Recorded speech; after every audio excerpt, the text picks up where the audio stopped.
Welcome to the show. Glad to have you with us on a beautiful, nearly spring Monday in South Bend. Sean Stiers, Jesse Stiers. It's not officially spring just yet, even though my wife put away the snowblower while I was gone. It feels like a little bit of a jinx potentially, but the snowblower has been put away, and it's just beautiful outside right now. Ditto in Cleveland, Jess? Yeah, very nice outside.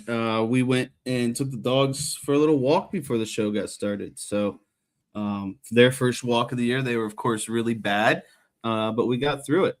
Excelente. Did you pick up a dub this weekend? We did 31-28. Another victory. What's your team's name? I don't even know the name of your team. It's some like Ohio City Bank or something. It's like some corporate sponsor, but we let the kids rename the team because of how lame it was. And they decided on Blood Rush. That's Blood Rush. What does that have to do with? I don't know. They wanted to be Blood Ball or something like that. And I was like, we can't be calling ourselves Blood Ball because that it probably means we're out to, get some blood, draw some blood. I didn't want that going around, and so then they modified it to Blood Rush. I was thinking maybe Gringos, since the team that you beat a couple weeks ago was the Grinders, Gringos and Grinders, something like that. But I don't think that one would go over well either. I don't know. So are you going to miss a game this week then? Yeah, miss this game. But then after that, our playoffs are coming up. So all right. Well, we will be looking forward to getting the news on exactly how that goes. March Madness is here in a lot of different ways.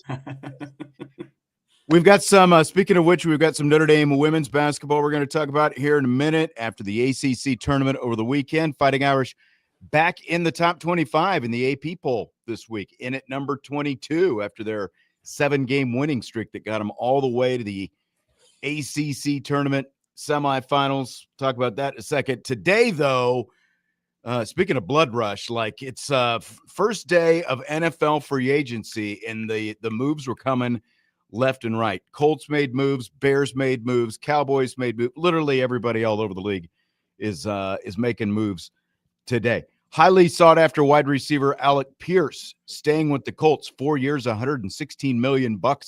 Pierce is staying.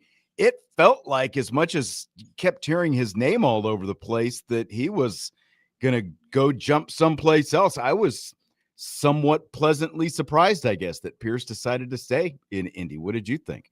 Yeah, I heard that he kind of took a hometown discount. I think there were bigger offers out on the table.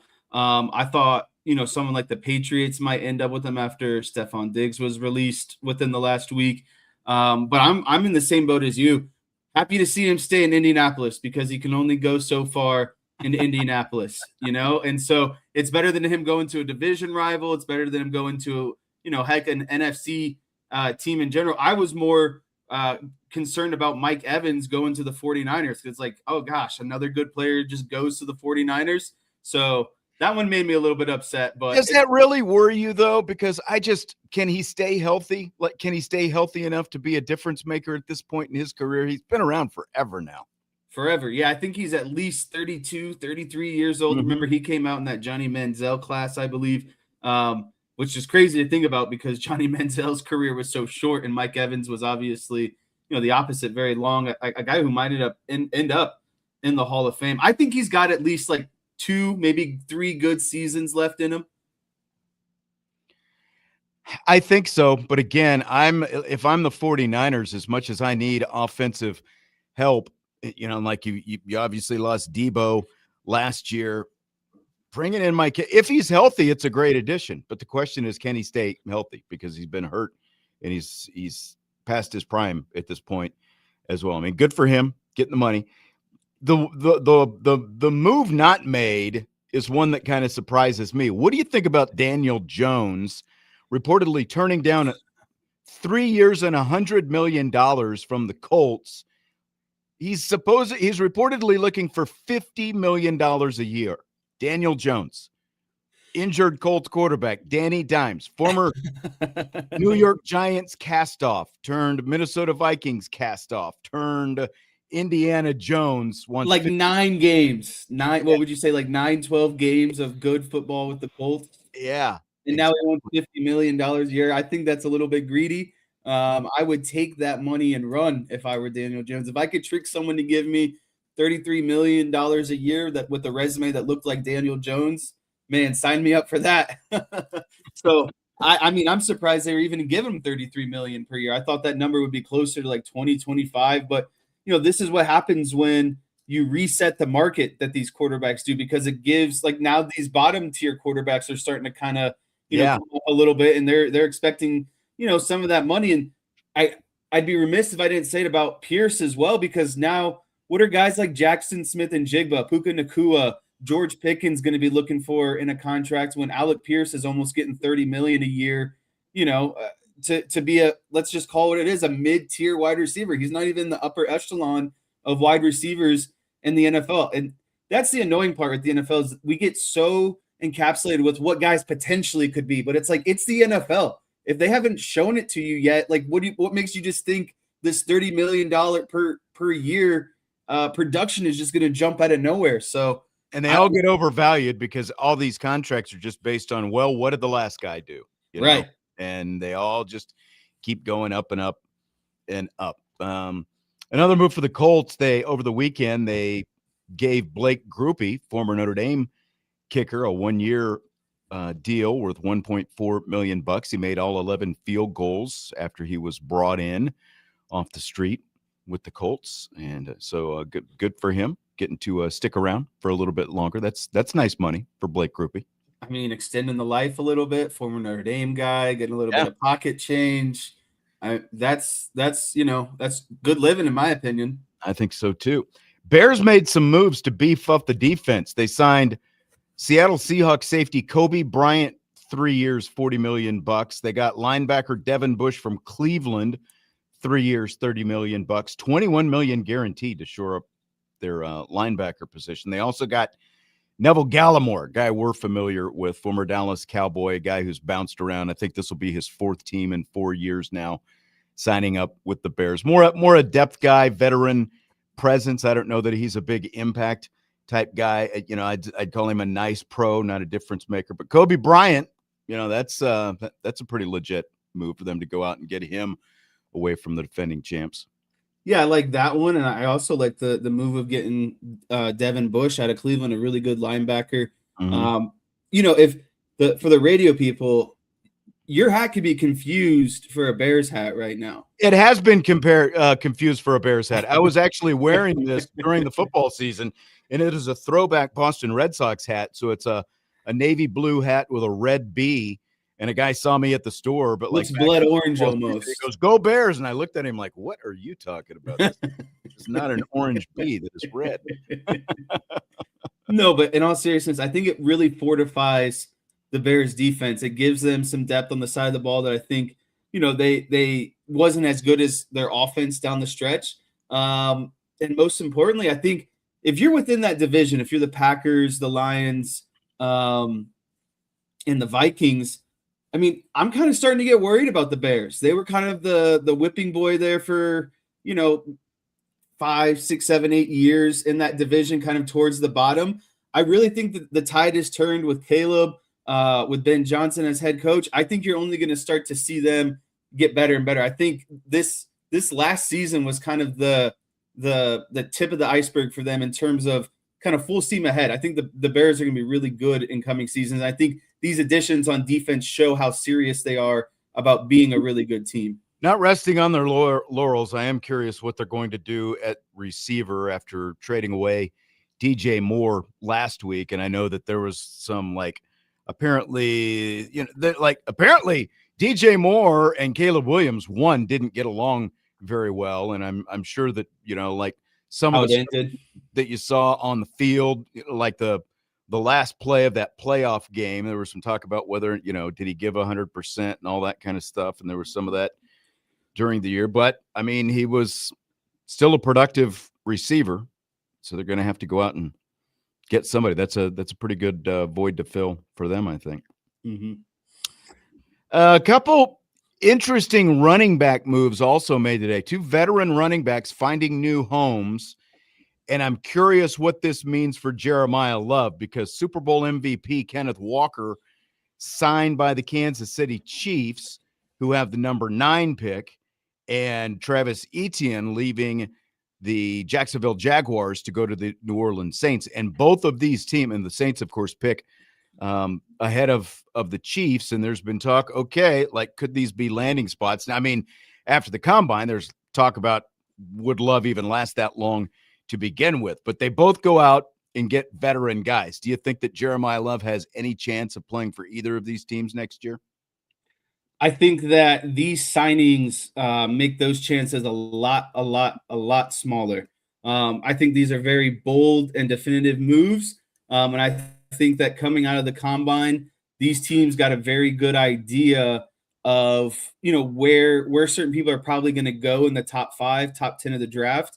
And I just don't see them making this move if they thought Jeremiah Love was still going to be on the board, because it's not like Jeremiah Love is some project at running back. He's an NFL ready running back. And so you went out and got, the Super Bowl MVP. If you're the Chiefs, you got Travis Etienne, who is not as high profile, but the production is still there, and it works for the type of offense that Kellen Moore wants to run, a guy who can still catch the ball in the backfield. He's a really good runner as well. So I don't see them making those moves unless they, why would you get a high-level running back and take the running back with your top pick in the draft? It just doesn't make sense that you would do both of those things. So I think that this means Jeremiah Love is either going to be an Arizona Cardinal or a Tennessee Titan by the time it's all said and done. I think that both of these teams, knowing that they need help in the backfield, especially the Chiefs, but I think as much as they would both like to have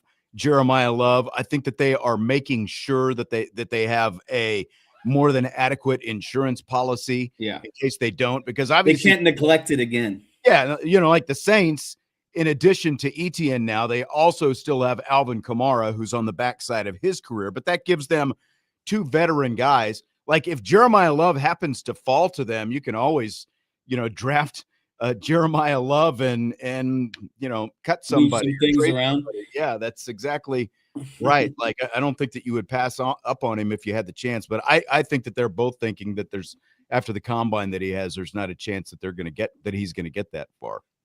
I mean, he's being coveted as the best player of the entire draft. Like, people realize that he's better than Mendoza. It's just Mendoza's the best quarterback, and that's what the Raiders, need and happen to be selecting 1 overall. But there's just I have a hard time believing Jeremiah Love falls out of the 5. And just to spin this for the fun of it, worst case here, Jeremiah Love doesn't go there. These teams, don't pick him either because they sign running backs, and then he falls into Dallas's lap. What else could go wrong there? There you go. Speaking of, going year after year, neglecting a position like running back. Antoine says Travis Etienne hurts Audric Estime more, who's with the Saints now. And I mean, unfortunately, where Estime is, I mean, he was not going to be seriously battling to start.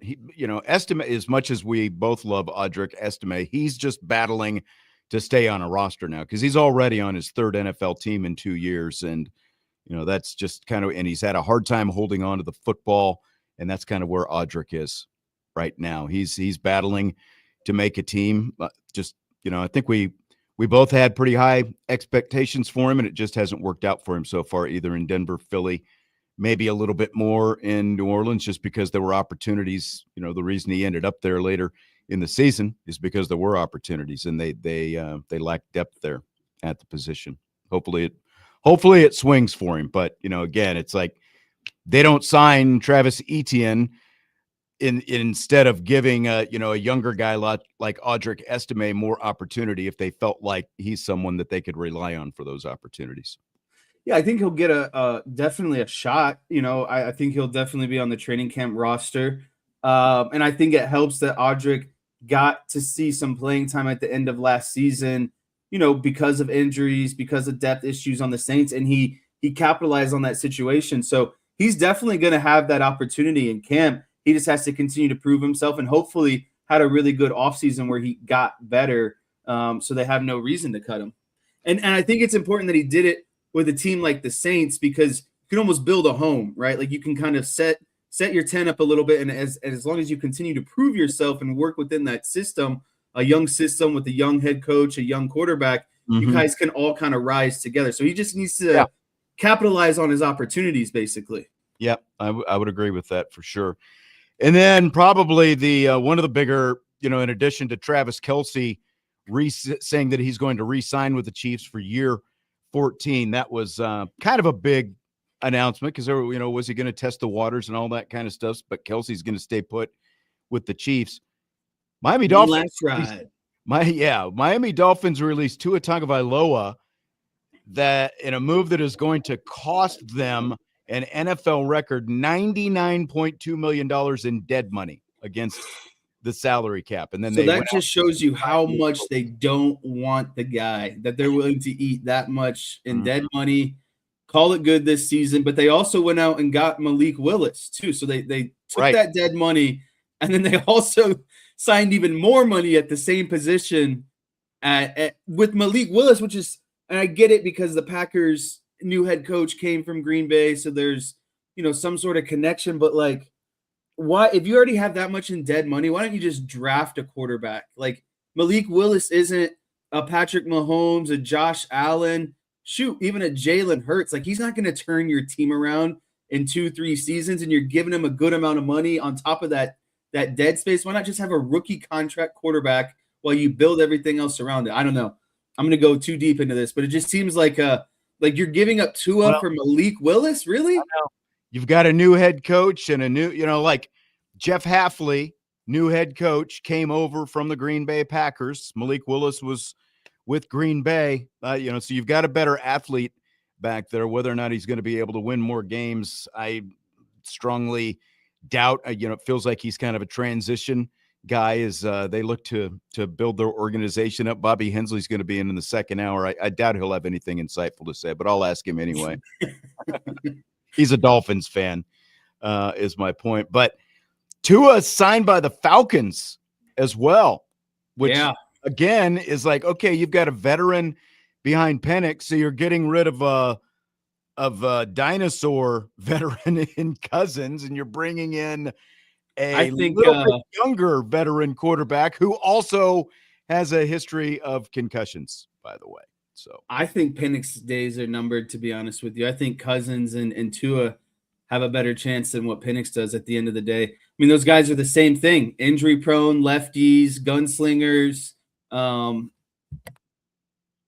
not consistent, with their arm. I don't know. I would hate to be in the NFL right now, because it seems like they're just passing around these mid-tier coaches and players and expecting things to magically be solved. So I don't know. It seems like a really stressful job because it doesn't go anywhere. I tell you what, let's go ahead and take our one and only break this hour. And then when we come back, we'll dive into some Notre Dame women's basketball. After their ACC tournament run, they got to the semifinals, came up just short against top-seeded Duke in the ACC tournament in the semis. Duke went on to win the ACC championship with an overtime win over Louisville yesterday.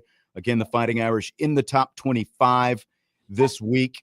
They just came out at number 22 in the AP poll today. So we'll take our break, come back, hit that, and then behind that, we've got some proposed college football rules changes that we'll try to get to as well, depending on how much time we have left in this hour. A little bit of NFL to start us off on the start of NFL Free Agency Frenzy Day with Jesse Stiers, Sean Stiers, Budweiser's Weekday Sports Beat with IrishBreakdown.com.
We continue Budweiser's Weekday Sportsbeat with IrishBreakdown.com along with Jesse Stiers. I'm Sean Stiers. We got a little baton handoff at 6 o'clock. Vince D'Addario and Bobby Hensley are going to roll right in for some rapid fire with me later on tonight. Busy week still. We've got Notre Dame hockey coming up on Wednesday in the Big Ten tournament, and then Big Ten men's basketball tournament coming up later on this week, and we'll have some of those games, and of course we'll have March Madness NCAA tournament games next week. I'll tell you what we don't have. What don't we have? Notre Dame men's basketball. No, we don't. We can hit pause on that. We'll see if we can come back to it. Did get some breaking news. Jalen Harrelson named to the All ACC honorable mention. He averaged 17.4 a True game. freshman. Yeah, 9th overall among rookies in the ACC. So good for Jalen Harrelson, one of the few bright spots kind of to come out of the men's season after their season came to an end against Boston College over the weekend. They did not make the ACC tournament. Women, on the other hand, did make the ACC tournament. They were the number 5 seed. They started off with an opening round win over Miami. They followed that with a quarterfinal win over NC State. Second time they've beaten the Wolfpack this season. And then I'll tell you what, Jesse, I did not know what to make of the matchup with Duke because of the fact that Duke's size was so much on display in the first meeting that they won by, 15, 16 points back on January 4th at Cameron Indoor. Notre Dame didn't have KK Bransford in that game. It was one of 12 games she missed because of injury, but she was back on Saturday. She's been back for the last, 10 games now, and they're doing really well with KK Bransford in there, and they did really well against Duke. They got off to a slow start, fell behind 10-0, clawed back in the game. Their defense really stood up, and in the end, they only ended up losing 65-63. What did you think? I know you got to see at least most of it. Did you get to see all of it? Yeah, I watched whole game, start to finish. I thought, early on, Duke did a really good job of the ball pressure that we talked about. North Carolina State lacked, and I think Miami lacked. They were on, not on Notre Dame, on the ball, kind of forcing some shots. I thought, for lack of better terms, I thought Cass really struggled, especially in the first half of that game. There was a lot of defensive laps, just the turnovers there was a turnover that bounced off her hands, and she just kind of dropped a pass. So, they didn't seem had a little jitters or something early on. Yeah. So many balls just right, just like not a lot of rhythm. Yeah, exactly. So, the starting off to a 10-0, down 10-0 wasn't great. I thought as the game progressed, they started to attack the hoop better, kind of get around those bigs that Duke had. But, it was obvious that Duke had the size advantage. They just got so many offensive rebounds. Their total rebounds was half and half, just defensive rebounds and offensive rebounds, which was expected. And I thought Notre Dame did a really good job of neutralizing that situation. And I think it's also significant that Malaya Coles was in foul trouble and ended up fouling out. She basically sat for an entire quarter from the 7, I think it was around the 7:19 mark of the third quarter, and she came back with 7 and some change to play in the game after she picked up her 4th foul and ended up fouling out. And she's obviously their biggest post player, and she had just been gobbling up. She had 19 rebounds in the first couple of games, and when she was able to be in the game, she was grabbing some big boards for him. But unfortunately, again, just so much size that Duke has, and I think that was part of the problem. And she picked up 4 fouls. And let's not even. I think it's worth mentioning. It went both ways, but that was one of the worst officiated games. Really bad. Oh, you're both ways, but just really bad. And it was in an important game, obviously, too. So it really magnifies it. You talking about the size and Michaela getting into foul trouble. I really liked the lineup of Sanchez and Bransford. I thought Notre Dame should have actually went to that a bit more often, just because Sanchez has the size, but she also has the athleticism, because those Duke forwards, they just had a ton of height, but they also had athleticism. They could finish around the hoop. And I think getting Sanchez and Bransford out there, both kind of more, I would say, athletic bodies, more kind of lateral movement that could keep up with those forwards. I liked when they went to that lineup. I thought that was really beneficial. Duke move a little bit more on the other end. Yeah, exactly. Things kind of became less stagnant. So, I thought they did actually a good job of defending Fournier. It's just they have size at the other two forward positions. And then I thought, Mayer, the guard? I thought she was the best player the whole game. Yeah, I mean, she's their point guard. She's 5'9". She is Duke's only player who is under 6 foot tall. Everyone else, they're 6 huge. foot or bigger. And whereas you look at Notre Dame, Hannah Hidalgo, 5'6", and then you've got Bransford and De Jesus both at like 5'8", and like obviously Coles is Notre Dame's biggest player, and Prosper 6'3" as well, and Sanchez. But like Notre Dame has 3 of them, whereas Duke they're just all over the place. They're just their length is just what stands out to me. Yeah, and they have it on the bench too. So they were rotating those players in the entire game, and it's like Notre Dame doesn't even have really that on their bench. And then their best, Michaela gets hurt.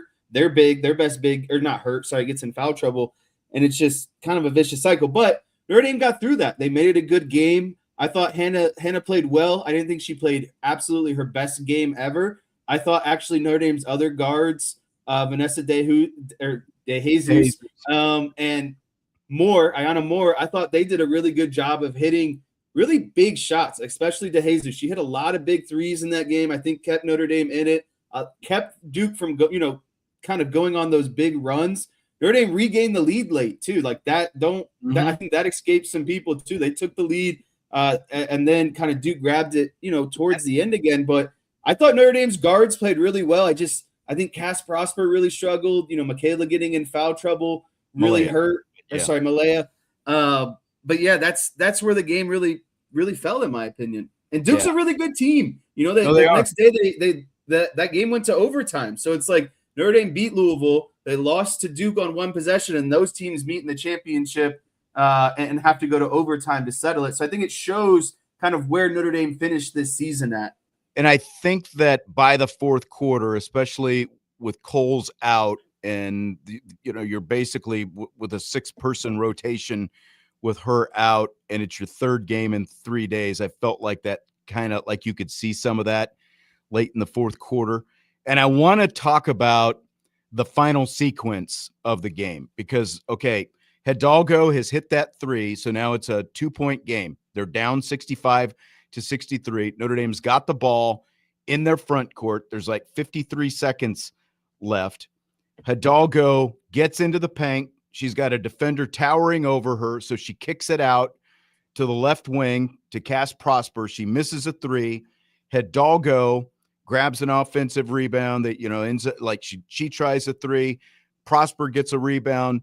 Ayanna Moore attempts a shot, not a 3. She tried to drive, and then ultimately those 3 shots right there, the entire clock ran down, and that was the end of the game at the end. But the initial where Hidalgo's handling it, and we'll get to the whole clock stuff in a minute, but I want to talk about Hidalgo getting into the paint. She's got a defender there. Again, a 6-foot defender with an arm outstretched, defending her in the paint, and she kicks it out to the wing. And so Hidalgo was asked about that decision in the post-game press conference, and here's her response. For Hannah, I was just kind of wondering, 26 seconds left, dribbling the ball at the top of the key on that last possession, and then you decide to kick out to Cassandra for the first shot of that last possession. What was kind of going through your head at that point, and what was your thought process in that final possession of the game? Yeah, making the smart play. I talk about I trust my teammates, so it would be, very hypocritical of me to say I trust my teammates and then not kick it to them when they're open. I trusted that when I drove and I drew Cass's defender, that she was going to knock down that shot, and I would do it again. Okay, so there you go. I would do it again is Hannah Hidalgo's response. So what did you think of the decision? What did you think of the response that she had there to the decision? Yeah, so I kind of came into the question without hearing the audio with my kind of, how I would feel about it, what I would think about it, and hearing what Hannah had to say only reassured or confirmed exactly kind of my thought process as well. Sometimes players get criticized for, in the big moments, not taking the quote unquote shot, but sometimes the shot isn't a shot. And the right basketball play there was to kick the ball out to Prosper, because as soon as Hannah started driving down the lane, she got a double, and I guarantee the other help side defender was going to come and be a 3-on-1 going for a layup when she's 5'6", and you have these 3 6-foot giants down in the paint. So, she kicks it out. KK actually sets a screen as well on Cass's player, and so Cass has a wide open shot. KK takes the 2 defenders. Cass has the wide open shot. It's there. It's just she's got to knock it down. I have more of a problem with probably DeJesus not in the corner catching that shot and taking it, because that had to be drawn up out of the timeout. And so I like the idea of the play.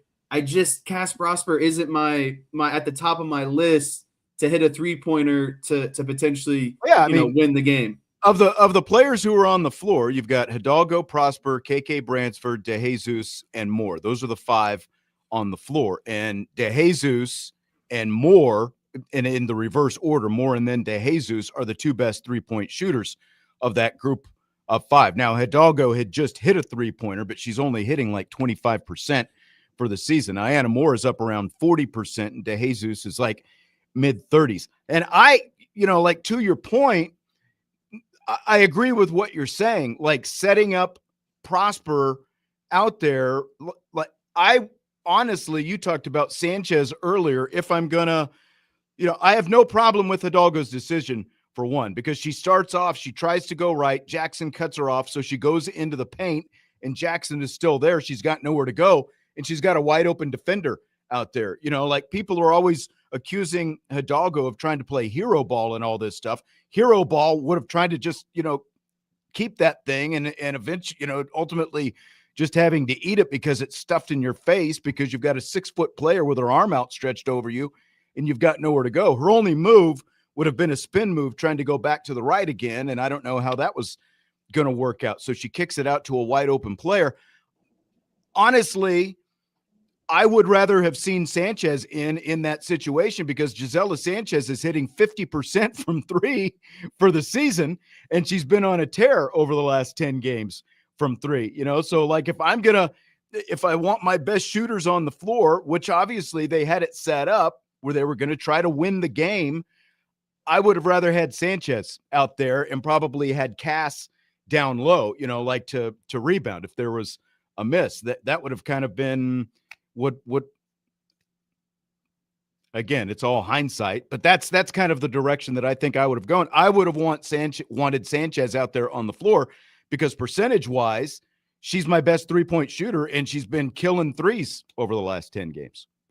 Yeah, and I think, plan A was Hannah to drive, because that is your highest percentage shot.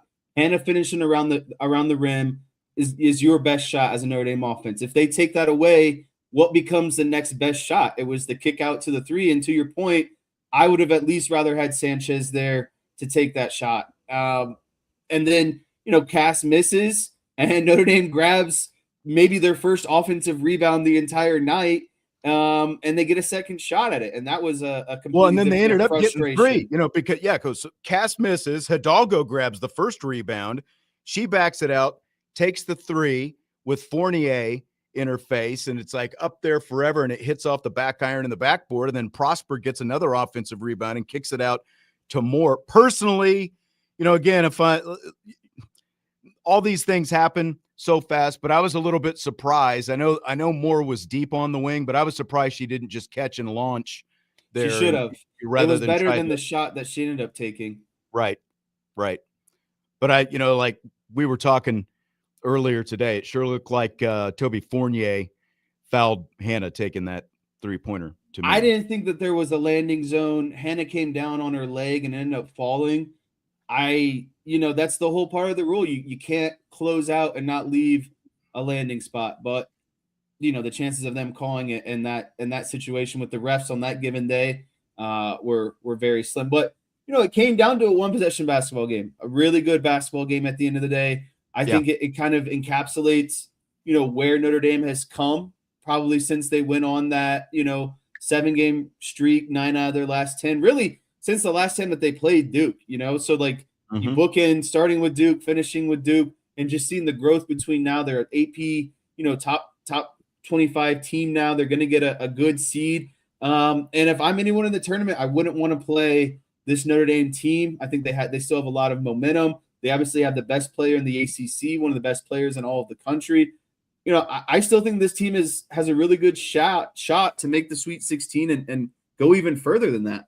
I do too. I think that, where they line up right now, they're projected as a 6th seed. And I think that probably makes sense. Like if you look at the net rankings, they're on that 6th seed line, and there's nothing wrong with that. I honestly would rather be the 6th seed than the 5 seed, because if you're the 5 seed, that means that first you have to play the 4 seed, but then you have to go through the 1 seed for a chance to, to get in the Final Four. If you get that far, I would rather be the 6 and have to go through the 2 and the 3 than the other way around as the 5. Oh, for sure, because I think we all know, in women's basketball, those 1 seeds can be very much separated from the rest of the field. Like no one wants to play an undefeated UConn right now. Like let's just or put it UCLA like or South Carolina. Like that's not no one wants to go through that. So yeah.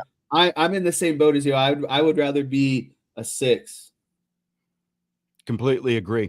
What about, I want to talk a little bit more strategy here, because again, there's after the fact, the armchair coaches and stuff like that came out. They were down. Notre Dame was down by 2 before, going into that final sequence with 53 seconds to go. And rather than go quickly and have a chance for a possible 2-for-1 possession situation, they decided to milk the clock down. What did you think of the decision to go like that? Yeah, I actually prefer that decision. I think, a lot of people get caught up in the 2-for-1, but what happens if you jack up a shot, it goes bad. Duke is a really good transition team. They have been moving in transition the entire game really well. They have size as well. So, it just takes one transition pass down low, and now Duke potentially is up by a guaranteed 2 baskets, and you're looking at maximum 1 possession left. So I don't mind it, because if you take it down and then you get that shot, well, now, Duke has their chance. But again, the 2-for-1 just leads for a potential of a too big of a gap too soon. I think Notre Dame potentially wanted to control that gap as much as possible. And again, a team that was really successful in transition all day, I don't think you want to give Duke a potential leak out, bucket, easy bucket there. Yeah, because if you do the 2-for-1 and then, like you said, you miss, Duke gets the rebound, and then either they're out in transition or you foul them and put them at the free throw line, then all of a sudden you're looking at a 2-possession game and you've got even less time left. And again, I think where Notre Dame was after Coles had fouled out and you've got 6 players and you're down by 2 points, you've got a chance to either tie it and get it into overtime or go for the win. And they obviously went for the win. They took 2 3-pointers. They wanted to win the game. It's kind of like, you're the underdog. It's a little bit like you always hear, in football, if you're on the road, you go for the win. If you're at home, you go for the tie kind of thing. And Notre Dame being the underdog, they went for the win, essentially. They said, we're going to try to win it right here, because all the other stuff, again, now all of a sudden you're chasing points if Duke goes down and scores at the other end and you're in that 2-for-1 situation. And then if you're tied and potentially go to overtime, you just don't stack up well with Duke in overtime with your big fouled out. So I thought it was the perfect decision. And, I criticize a lot of NFL They had 3 coaches. shots at it. They had 3 shots at it. They just unfortunately weren't able to hit any of the shots. The first one was wide open too. Yeah.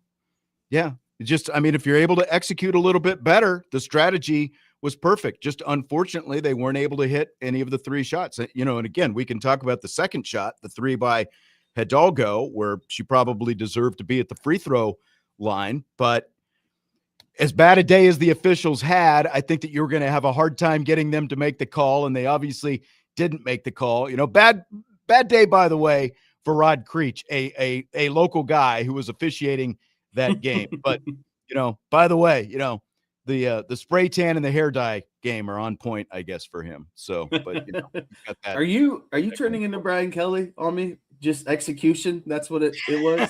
It's all execution. We just got to execute? Just got to execute. Renee says, "Yo, Frank, I'm still getting over that heartbreaker. Literally put him in a depressed mode. I mean, again, you'd obviously rather win and have a chance to play for the ACC championship. And Duke went on to win it. Duke goes on to win it. They needed overtime to do it the next day. I think that Notre Dame more than acquitted itself in that tournament, and they showed that they are a team that will have to be dealt with in March, quite honestly. I don't think that there are a lot of teams that want to see Notre Dame coming into their regional when the NCAA tournament starts here in a couple weeks. It's going to be some long nights of film for whoever is preparing for Notre Dame. Like, you see that matchup, you're like, oh, I'm going to be up all night now watching film on this Notre Dame team. Yep. And it's still not going to work. Tommy wants to know where they would be this year without Hannah Hidalgo. Do they make the conference tournament? Are they even 500? Oh, man. Do we even want to go there? I know. I mean, like, if you just took a literal, as this team is comprised, and you took a National Player of the Year candidate out, I think that answers your question, doesn't it? Yeah, I mean, I don't want to speak ill will, but they definitely wouldn't be the same team. I don't either, and that's what I'm saying. It's like you're talking about a player who averages 25 points a game. Like, that's a lot of points, a lot of their offense. And she's also one thing defensively as well, too. When she comes off the court, that's the other thing. Hannah Hidalgo, I'm pretty sure, played, what was it, the first 3 quarters straight, not coming out after already playing, 2 games earlier this week. And as soon as she comes off defensively, other teams go on runs. She has to not only be out there to orchestrate the offense, but the defense doesn't move as well when she's not out there. And so, you're taking away, someone who's providing 25 points per game, but you're also taking out the person who creates so many steals, jumps so many passing lanes, allows her teammates to also move defensively just as much as they do offensively. So, I mean, this is why she's the Defensive Player of the Year, the ACC Player of the Year, and, we'll finish atop the National Player of the Year. Yeah. Well, and we didn't even talk about the fact that three-pointer that she had gave her exactly 24 points, which is exactly what she needed to pass Skylar Diggins to move into second place on the program's all-time scoring list. By the way, a disputed three-pointer, not exactly good for the play-by-play guy when a milestone like that is on the line. When it's a 3 and then they go, oh, we don't actually know if it's a three-pointer. So yeah. It was close. It was like this close, but that was a really slick shot to break the record. Pulling up in transition like that, hitting the 3, making it a definite, one possession game. That was pretty nasty. Irish Eyes 77 in the YouTube chat says 5 seed. I mean, they are right on the cut. You have to be top 20 to be a 5 seed, and they are number 21 in the net ranking right now. So they are right on that line where their schedule really bodes well for them because but half of their losses come to out of conference teams that are also going to be in the top 20 of this thing. And I think they also beat a team or two that are going to be within the top 20 by the time it's all said and done. So, I'm hoping for, or I guess, I don't know if I'm hoping for the 5 after we just talked about how the 6 would be better. I don't think it matters at the end of the day. And if you want a better chance at going further, sticking with the 6 seed. It's all, 5, 6, doesn't really matter. Right. I mean, honestly, that's just an ego. Oh, we're a 5 seed, not a 6 seed. Again, I'd rather be the 6 because you go through the 2 and the 3 and not the 1 seed. So that's where I would rather be. I think they're better off there. You're not going to get to host either way. You got to go on the road either way. You got a fighter's chance at 2 and 3. I completely agree with that. Joseph in the chat says, would you say this is Coach Ivy's best season in terms of coaching Notre Dame's women's basketball? This roster is limited to say the least. They were so close knocking off Duke. Last year's team underperformed. You Go want ahead, me to take Jess. this one? Sure. Yeah, I mean, I think obviously you'll have more of an in-depth answer than I will, but I kind of like to start with the outsider's perspective here a little bit. I would say yes, because of all the talent that kind of max exodus at the end of last season. Knowing that who Hannah was, basically convincing Cass to stay the whole summer so they could work together and practice together. And then you did really good job in the transfer portal of just filling some holes. They might not have been like the talent that we're used to in terms of like Sony Citron and obviously Olivia Miles, but I thought Moore and DeJesus did more than a good job of filling their role this season. And I think we'd be lost without them. Like Hannah can't just go out there and operate by herself the entire time. And so you do have to give credit to the rest of the team. But in terms of overall talent on the roster, this is close to probably her first year in terms of how much talent they had. And so I thought she did a really good job of stringing the pieces together. And this team is, she's made 3 straight consecutive Sweet 16s. I don't see why it can't be 4 this season with how they finished out the season. I don't either.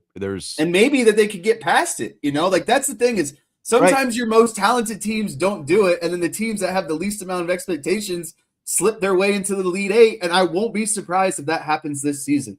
There's a coach that you and I know and love who told me that many years ago. It is not always your most talented team that goes the farthest and does the biggest things.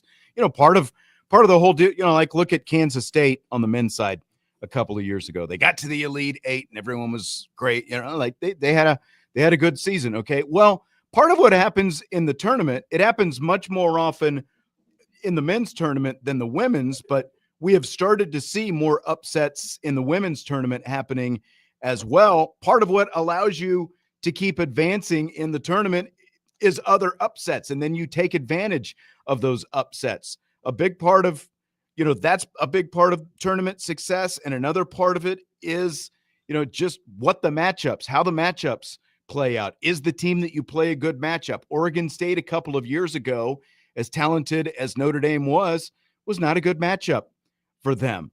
And, like those things happen sometimes, and they've come right down to the wire. Like what was that? Probably 3 or 4 years ago when they got to the Sweet 16 and they lost by, 1 or 2 points to NC State. It's like, it's all about matchups and are you getting better as well? So to answer this question, are they a better team at the end of the season that they were at the beginning of the season? The answer is absolutely yes.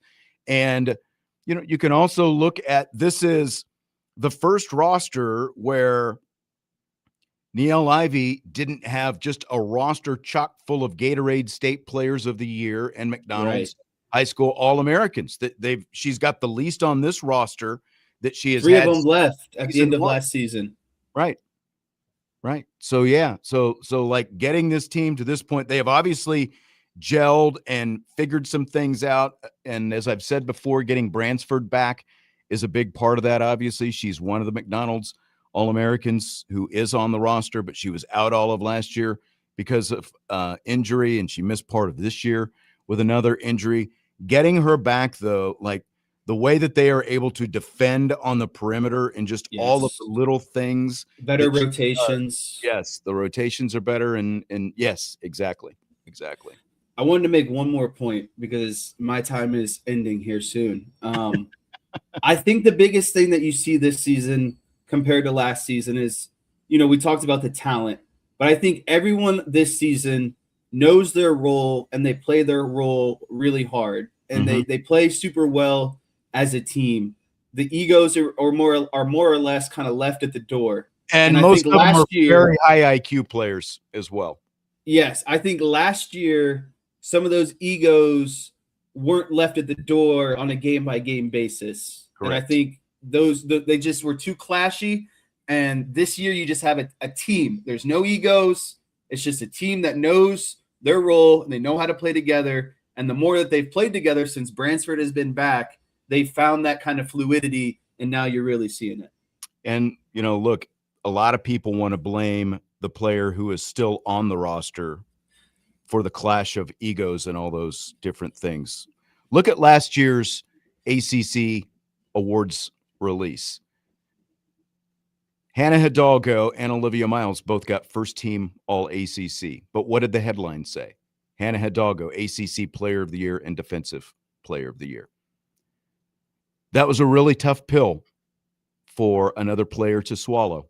And so that player left, decided to stay in school rather than go to the WNBA, and is now playing someplace else. And a year later, she also got to have her own headline that she was a Conference Player of the Year. And again, people want to blame the current player on the roster, but the biggest ego hit was the player who left. It's not because, this player is a ball hog or this, all these different things. It flat out came down to not getting enough of their own spotlight. And so they went someplace else, got their own spotlight, and I guess you could say that it's paid off for them. They fell in the championship game, so how much did it really pay off? Right. Jesse, good basketball talk. I'll talk to you tomorrow. Full show tomorrow. Good NFL talk, good basketball talk, and now I'm off to the Cavs game. All right. Sounds good. Jesse Steyer's checking out. Vince D'Addario will be checking in. They had to swap some days around this week. Someone was asking where Vince is. Sometimes the schedule doesn't always hold, so they switched some days. Vince is going to be in for hour number 2. So will the one and only Bobby Hensley. That is coming up in hour number 2, something that we call Rapid Fire on Budweiser's Weekday Sports Beat with IrishBreakdown.com.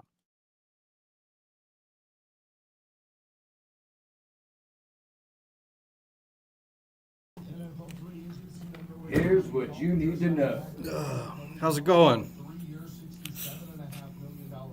Good. It's asked if we were running on time. Well, that's not a good sign.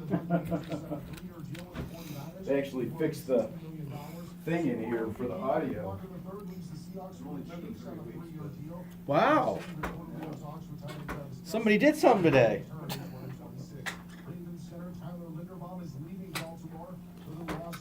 I know we talk about it just about every week, but that Notre Dame team that's not going to make the tournament's ranked now. Oh, And they 2 points away from making it to the finals. I almost texted you because I put it on a few minutes late. It was like 8-0. They didn't. It was 10-0. And they didn't score for most of the first quarter. And I'm like, well, to win, you got to score. Yeah, I know, right?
Yes, we roll into the second hour of the show, and I welcome a new set of faces along with me.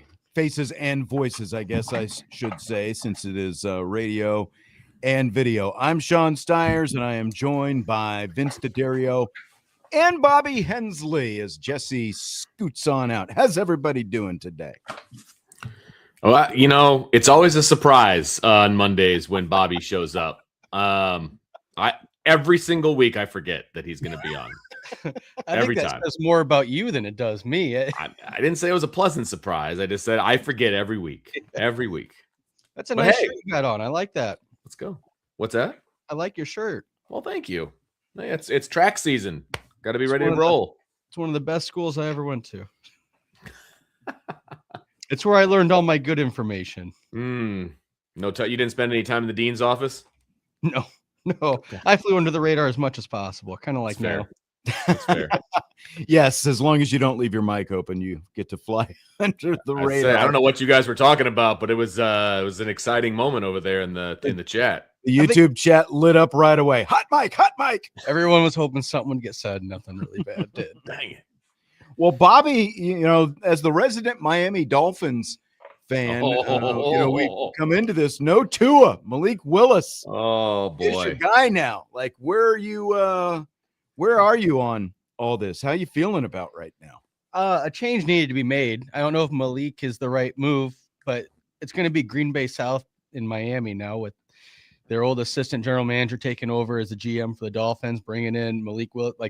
There's a connection. Yeah, I think it's a good sign. You need a quarterback, and Did you get one?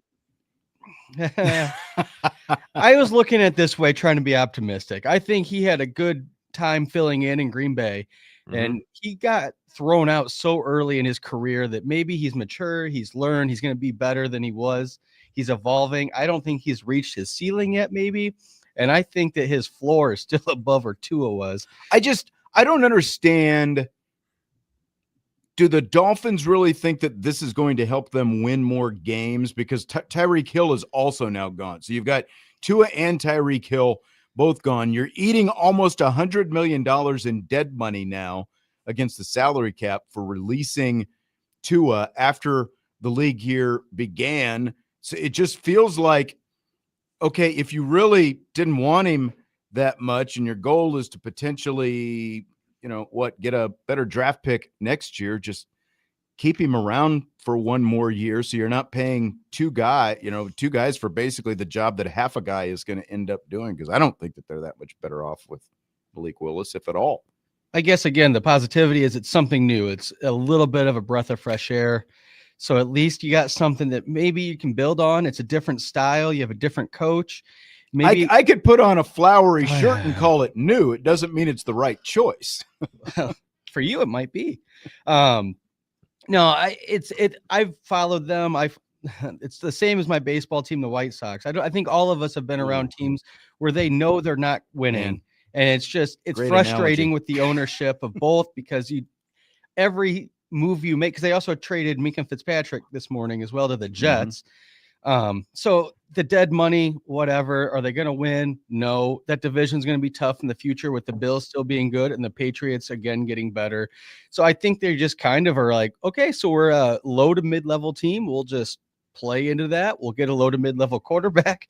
And I guess your points about the money, maybe I still think that you had to get rid of them. All of the fans are just tired of that experiment with Tua going wrong.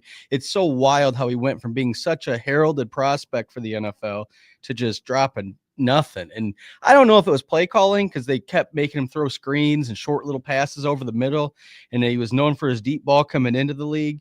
So it's hard to have a left-handed quarterback as well. So that part of it's gone. Your list of excuses is long. It's very long. Bottom line is the team doesn't want to win. They've made that abundantly clear. Okay. Well, let me ask you this. So I think we can all agree. I mean, you just said low to mid-level. So like mid-level is the ceiling. Yeah. So you're looking at a pretty decent draft pick next year. The next year's quarterback class is really, really good. So you could have spent a lot less money on a rookie quarterback than you are bringing in Malik Willis and the ridiculous amount of money they just spent to potentially have him as a backup quarterback moving forward if they get a decent draft pick next year. It's a lot of dead money there too. Yeah, the dead money part really hurts because it looks like they don't know what they're doing and they're so short-sighted as a ownership. I think you have a new GM. He's coming in. He just wants to make his mark on the team, wants to bring in his own guy from Green Bay. So that's like you said, that's the connection. I mean, I get the connection. We're not in but- South Beach. Let's get off this topic. We've been on it too long, but it obviously hits Bobby, very close to home. Can't so, win. Can't wait for them to win 4 games next year. Yeah, exactly. Yeah, they win 4 games. They could be in the CJ Carr sweepstakes. There you go. Now that could be exciting.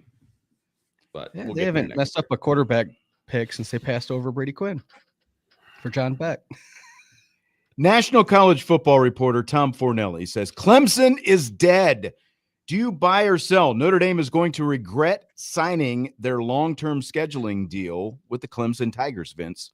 I sell it. Now they may be, I guess it depends on what his definition of dead. They're not going to turn into Auburn or, they're not going to turn into, pick your low-level team here. As long as Dabo is the coach, they're going to be competitive. They're going to be. Were they competitive this year? Okay, well, fair enough. They were still one of the better teams in the ACC, which is scary. I don't think that they're going to regret it. No, because everybody's talking about how difficult it's going to be for Notre Dame to make a schedule.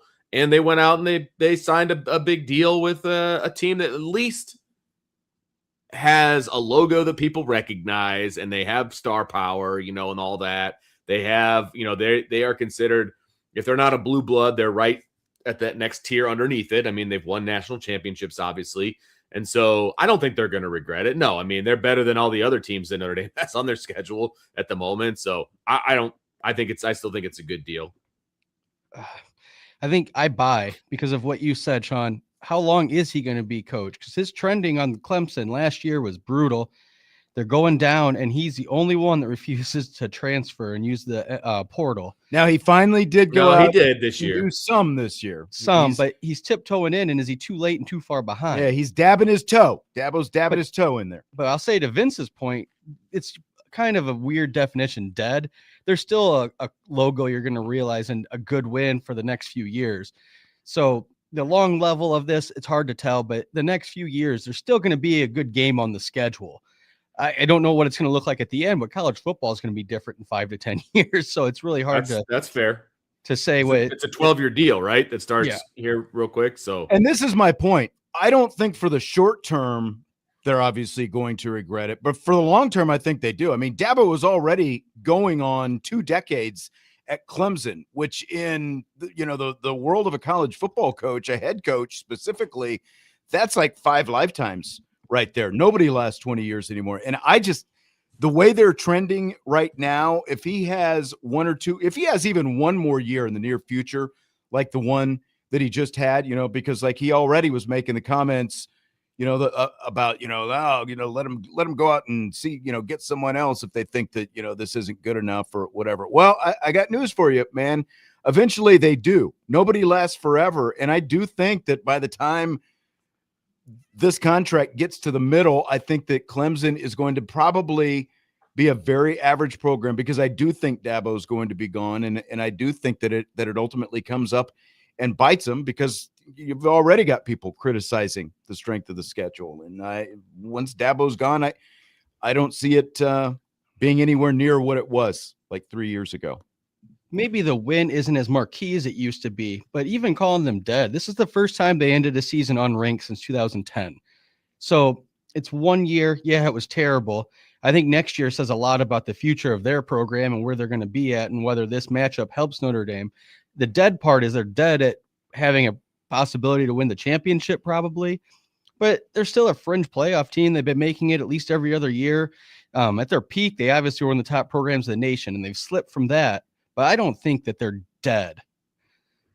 And the other piece of it for me is, Clemson was very successful while these kids who are now coming into college and everything, they were around. They remember Clemson being good.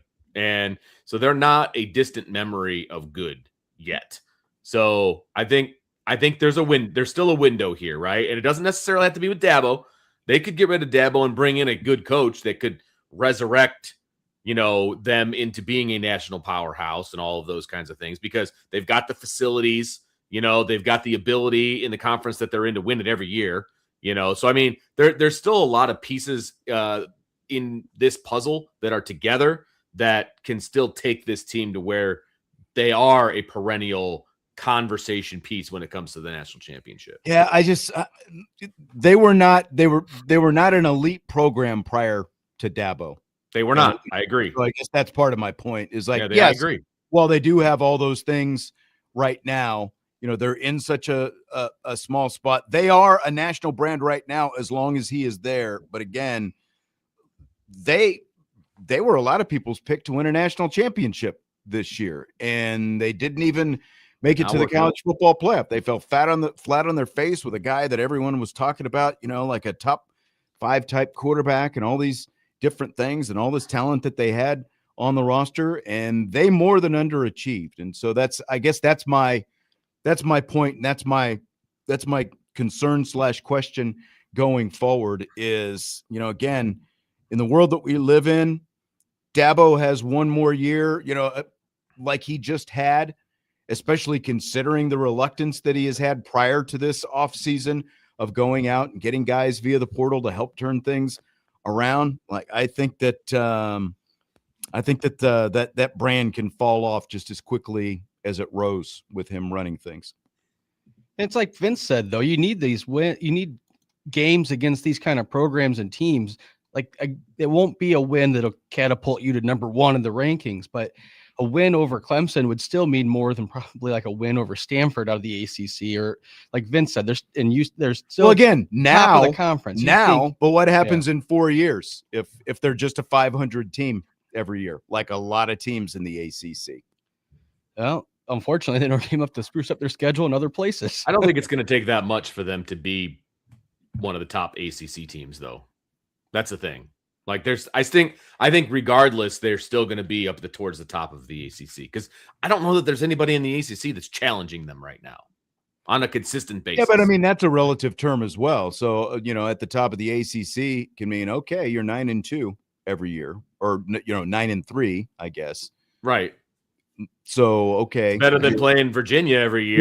You're above average, so I guess that's better than average. But it still enhances Notre Dame's schedule, because they play I mean, to an extent, but it's not going to be like a marquee enhancement, right, which is what I think you were hoping for going into this. I agree. You are hoping for a marquee, and right now the games that Notre Dame has played against Clemson have all been really good games, right? And that goes back a little ways, and so that's what you're hoping for. Because like someone's bringing up, okay, so like Tom Leonard in the chat, I'm not exactly sure who this guy is, but he says luck may get Stanford going. But like, use Stanford as an example of just 7 years ago, where Stanford was as a program and what they have fallen back to, because pre-Jim Harbaugh and Shaw, they were obviously just a middling program in the Pac-12. Harbaugh brings them up, he moves on, goes to the NFL. Shaw takes over and actually takes them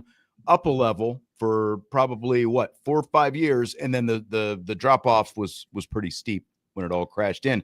And this was even prior to NIL and those kind of things coming along, where Stanford started to fall off. So that's just I have concerns about what exactly Clemson's going to be by the end of this contract, which is why I raised the question. So, but we all have different opinions on it, which is good. Yeah. Fill in the blank. It's blank that Notre Dame put up billboards promoting Hannah Hidalgo's National Player of the Year candidacy in cities where the ACC, SEC, Big 12, Big 10, and Big East championships were being played last week. It's about time. That's my fill in the blank. It's about time that Notre Dame got behind somebody that they're trying to push for a national award. It's been too long. They sat back and they didn't do anything when, the ACC was coming at them about Miami. They sat back. They didn't really do anything, in my opinion, to promote Jeremiah Love and his Heisman candidacy. They are not known for doing it. The last time they did anything to promote anybody, it felt like, was the 33 trucking campaign that they did, and that fell on its face because the season didn't go the way they wanted it to go. You know what I mean? So Mhm. I don't feel like they've done anything since then, to my knowledge. So it's about time they back somebody. Yeah, I fill in the blank. I think it's a Vince move. It seems kind of petty, but like definitely something that Vince would be in favor of. I kind of agree with it at the timing, because if you put that up preseason, everybody already knows the name Hannah Hidalgo, and you're like, yeah, we know who she is. Now at the end, it's reminding voters and showing what Notre Dame has to give.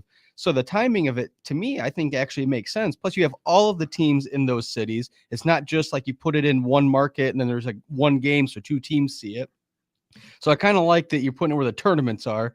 That way everybody can see it. Oh, exactly. You're putting the billboards where the voters are. All the Yep. teams in the media who vote on these things are in those cities at these different tournaments, and they put up the billboards. So I thought it was a stroke of genius, and Yes. honestly, a pleasant, maybe to Vince's point, a little bit, a pleasant surprise that they did it, because she is still a dark horse candidate. And for the last couple of weeks, they've made kind of a push with social media and doing some different things.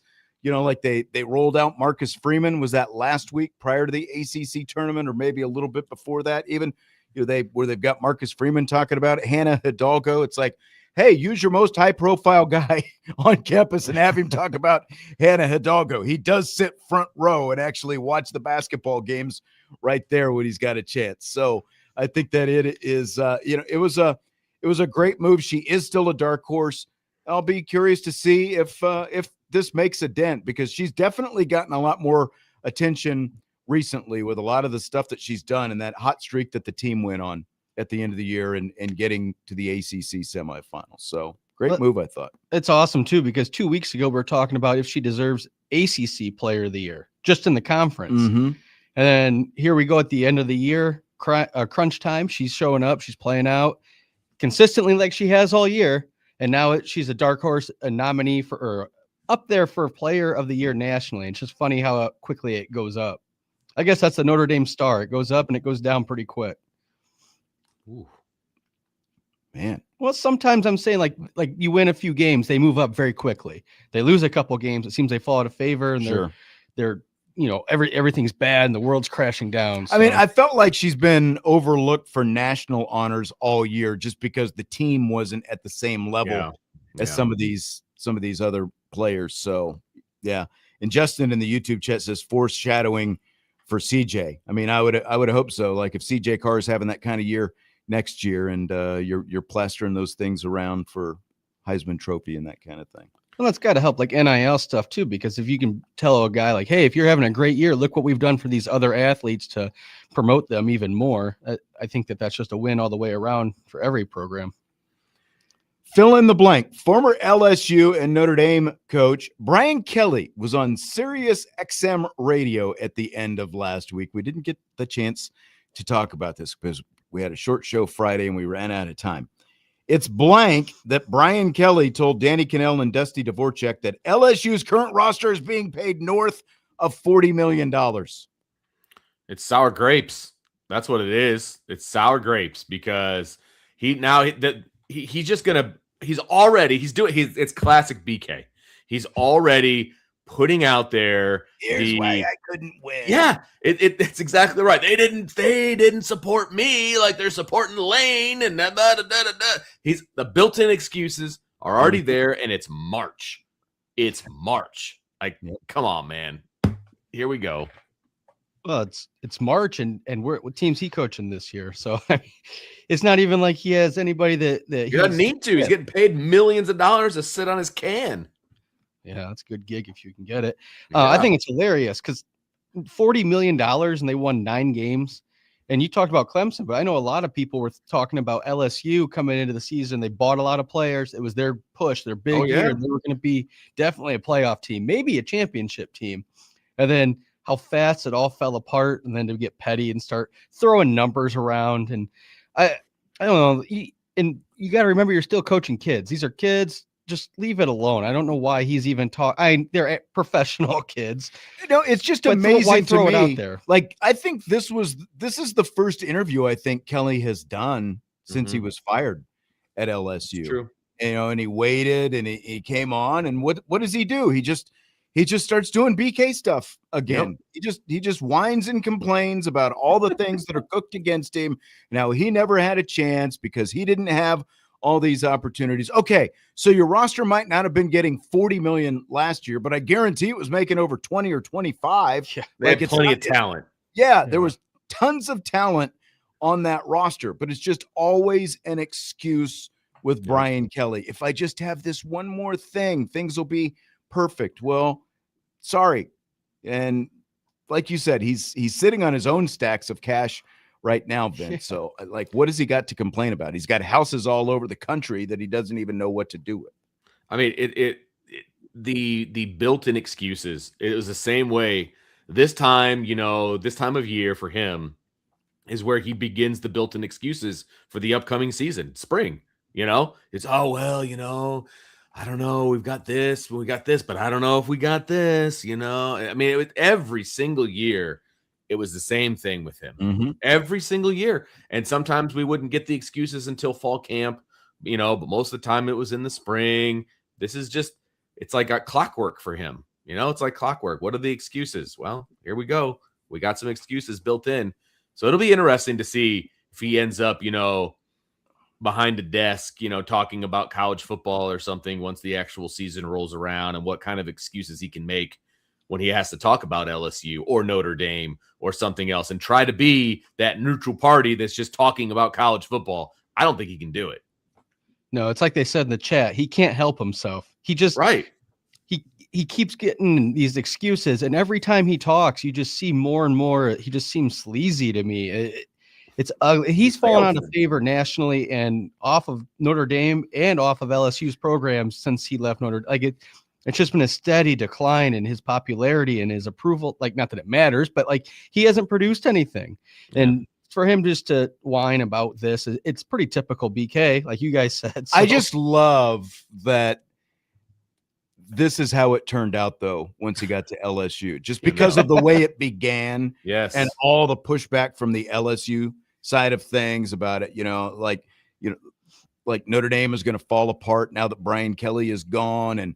And he's going to come here. He's such a great coach. And he didn't have all these advantages at Notre Dame. So he's going to come here and win national championships. And he got his chef. And again, he got plenty of, roster. He had a freaking Heisman Trophy winner, but he still, that couldn't even get him close to winning a national championship. So I think it's hilarious the way it worked out and the way, he didn't even get through the middle of season 4. And in the meantime, obviously Notre Dame was in a national championship game the year before. Right. And I wonder how much some of that pressure got to him, because pressure obviously gets to him.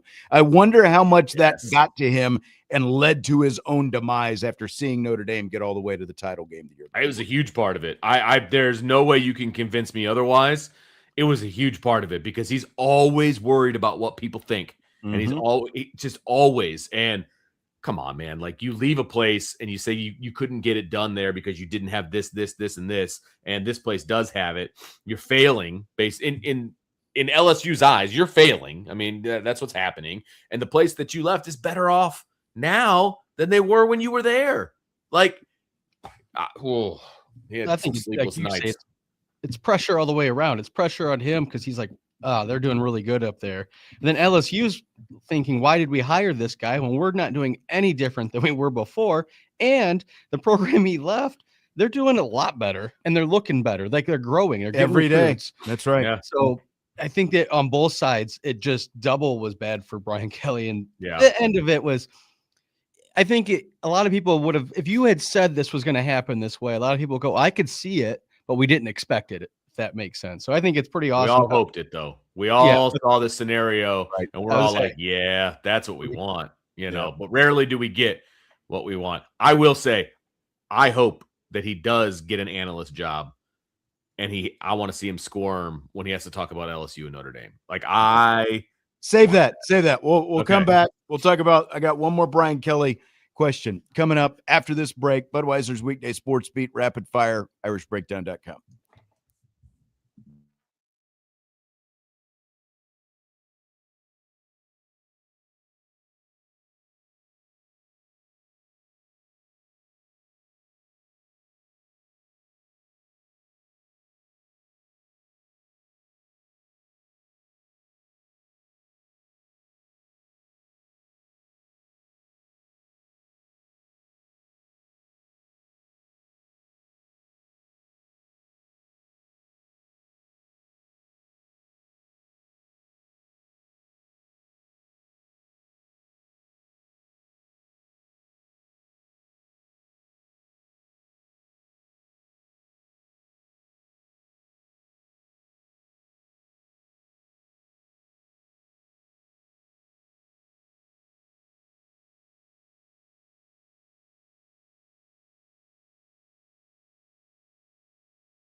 Rapid Fire continues on Budweiser's Weekday Sportsbeat with IrishBreakdown.com.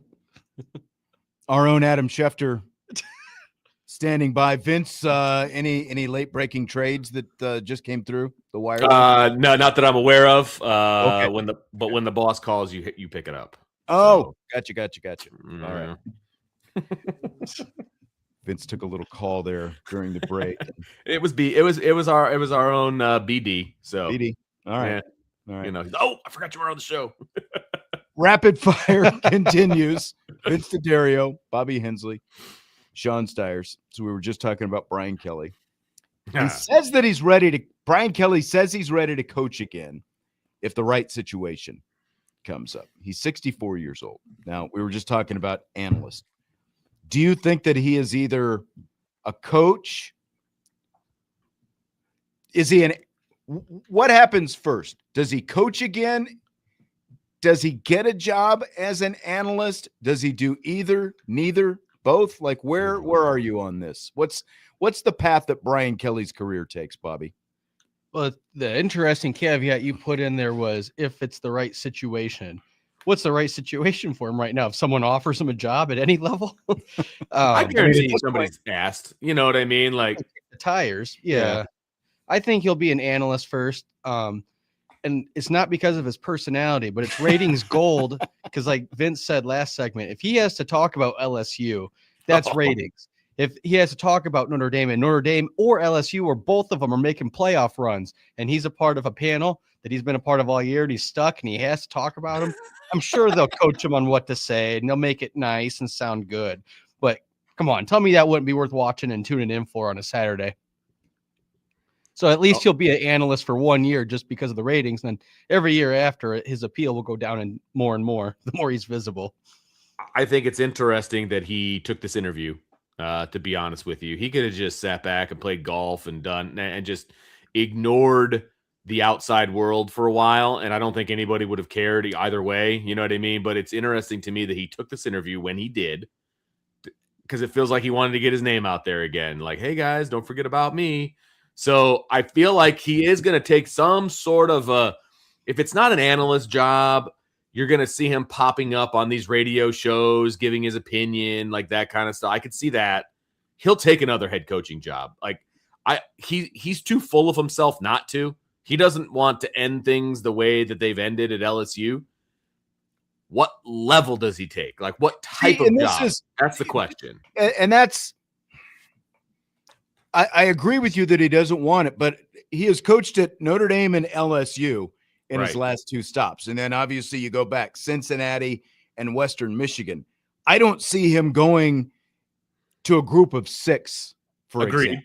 I agree with that. Is he willing to accept even a mid-tier Power 4, mid-tier or lower? Yeah. Or does the ego drive him like where he would take something in that lower level saying, I can build this up. I can turn it into at least Cincinnati or whatever it happens to be. Like Tom in the chat is saying, what is the best type of school that would hire him? If you're Florida State and you ultimately get rid of Norvell after this year, is Brian Kelly the kind of guy that you would go after?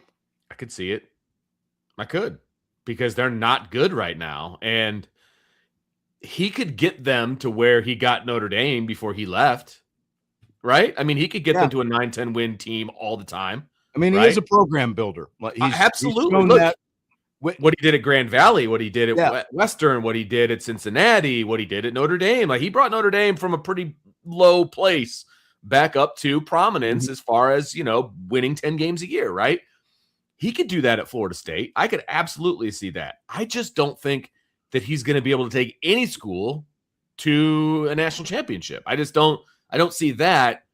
If he can look inside himself and realize that's probably not who he is right now, and he just wants to take a rebuild, but could he do it? Could he even get Florida State into the college football playoff? In the ACC, I think that he could. I think he can. Yeah, absolutely. I absolutely do. But then I don't know how successful he'd be once he gets in there. But he can have them on the precipice. Florida State would take that at this point, right? Absolutely. If I'm Florida State's president or athletic director, I would hire Brian Kelly. I think they've been to the playoff once, and that was the year after they won I think it was still the BCS when they won their championship when Jameis was there. Yeah, they went undefeated that year and got a 3 seed. Yeah. And then they went out to the Rose Bowl and Oregon smashed them. But you're right about BK. At LSU, he did have 2 10-win seasons. So it's not like he flopped and like Clemson did this year even. Like with a 7. Well, he flopped this year. He flopped this year. Right. But he's going to bump his head on that glass ceiling all the time. Like that's just what he's going to do. And he's always going to put his foot in his mouth and make things worse. That's I think this LSU experiment, if you want to call it that, has shown a lot of the national fans, media, what he was like behind the scenes. It's all coming out pouring now. And so he could probably go to Florida State as a sleeping giant and get them to be 10 wins and a fringe playoff team, kind of like he did at Notre Dame. But then he's just setting it up for the next guy to come in and do better, which that might hurt his legacy to go to 2 schools in a row where he gets them close to making a playoff.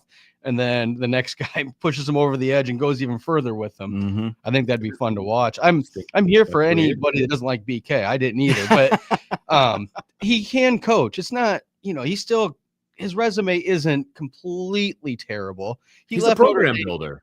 Yeah. His resume is good. It's just that he thought that he could go to another level with all the resources at LSU. And he obviously showed that wasn't the case. He's better off at a place that needs to find some stability, a place like Florida State or even a Nebraska who, is glad that they've got Matt Rule, I guess. Now. But, is that program that much better off than when Matt Rule got there? Like those kind of places, a traditional place that had a lot of success that needs to get back there. I think that I think at the very least, he can, within 3 to 4 years, build someplace like that back up and get them much closer to where they were and at least be around the college football playoffs, like winning national championships. I don't know, but I think that he could get a program like that at least much closer to or in the college football playoffs. The ACC is the path of least resistance. Like that would be the best landing spot if you want to be, look, what's the reality if it's a 16-team playoff or a 24-team playoff, whatever the case may be, right? If it's a 16 or a 12, if you're the second best team in the ACC, you got a great shot of being in the playoff, right? I mean, that's realistic.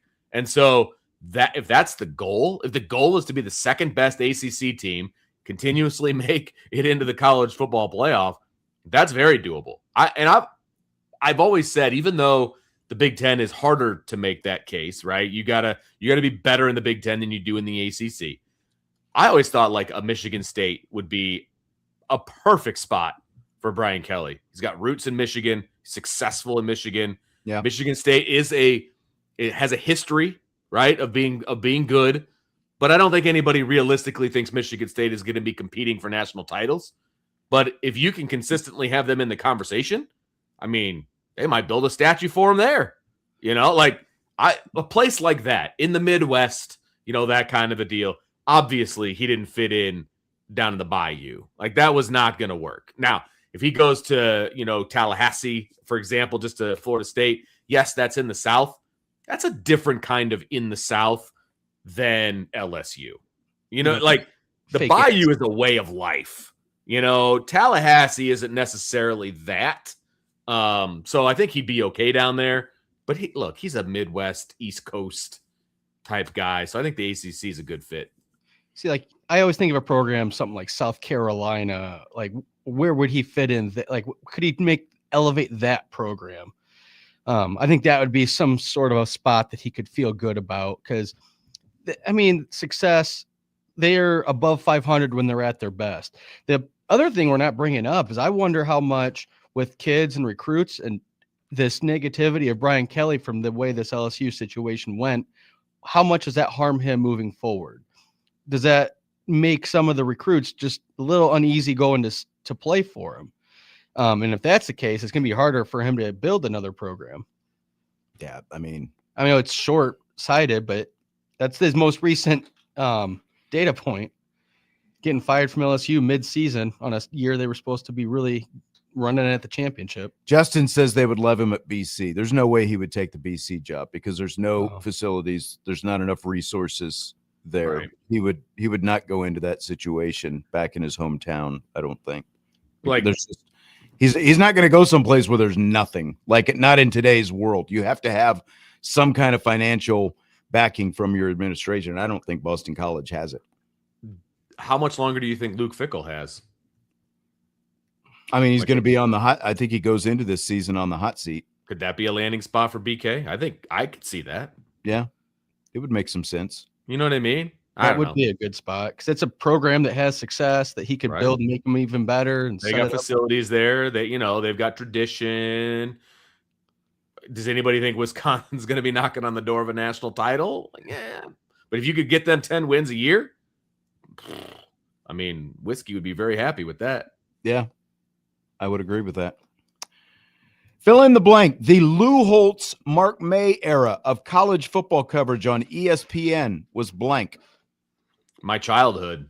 Like, that's what I remember watching. I mean, even though it was really in the early 2000s, so it wasn't really my childhood. It was like my early adulthood. Yeah. Yeah, but that was still the time where, and I think you and I talked about this on the day that he passed, like that was the time where on your cell phone, I had the flip phone, which didn't have internet access or anything like that. So you're not getting scores. You're not able to watch highlights and things like that. Where do you get that from? You get it from ESPN. You watch those guys. You watch their debates. You watch all that stuff. Like that was like the golden era of ESPN, in my opinion. So that was the good stuff, man. They don't have stuff like that anymore. I think it was cutting edge, and it was so organic and natural. I don't think they started it with the intent of having them go at it all the time, but it just evolved into that, and it was great. It was organic. And I think it started to lead into what we have more and more today, which is not as good.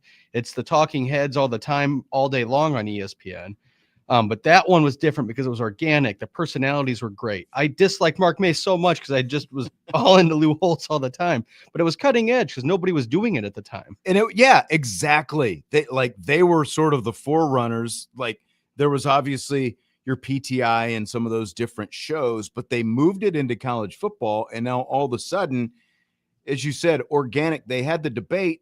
But at the same time, it was also like watching some of those clips, having watched some in the last week, kind of gone back and revisited it. It's obvious it was entertainment as well. And it wasn't a bunch of blowhards taking themselves so self-seriously. It was like they were having fun with it. Now, Mark May, became a guy that you love to hate. And obviously, if you're a Notre Dame fan, you were going to be on Lou Holtz's side, but it was like just so much fun when they would go and do like the final verdict after the games, and they would, debate a point and go back and forth. And it was, I don't think that we realized at the time that it was the golden era, because by the time some time passed, it probably, sort of went past its time, I guess. And it took us into a different era. But really, like during the week, especially on ESPN, no one has found a way to replicate that. It's like they've all tried to go toward the first take model and hot takes and those different kind of things. And they weren't hot takes. They were just two guys debating points back and forth. And it was a lot more fun, I think, than anything that we have now. No, I think that's it. And Reese Davis, they're saying that, like Tom Leonard in the chat said, Reese Davis was a big part of that too. He was a catalyst. Now, I mean, his careers continue to evolve, and he's still doing good stuff in my entertaining college football on Saturdays. It was just so fun to watch. I guess like organic's the word I use, and that's what I mean. Like, you just don't get that anymore. Everything feels canned now. And like you say hot takes. Some of them aren't even hot takes, and I don't even feel like they believe their takes. They're just trying to get but that's a hot take. Right. Is like they're like the hot take, like the definition of a hot take is, okay, 99% or 90% of the people agree with take X. So what I'm going to do is come up with a take that is so counter to that, and then that becomes the hot take. And that's not what these guys were doing. They were just debating points back and forth. Yeah. It's the counterculture take. It's essentially you, Bob. Yeah. Exactly. I can't do that. Like, it's like lying to your wife. Like, I can't argue something that I don't believe in, because I can't keep it straight in my own head. It's like lying. I can't. I got to dig in, and you got to remember the lie. Yeah. Right. Exactly. I just, it's not for me. If I'm arguing something, it's because I believe it, 99% of the time. Sometimes I just like to get Sean's goat. Speaking That's of fun. which, That's why I'm here. okay, so we've got something interesting going on in our YouTube chat today. Tommy Tough Nuts, his handle, our old friend, aka formerly Tommy Guns, Yes. is taking exception.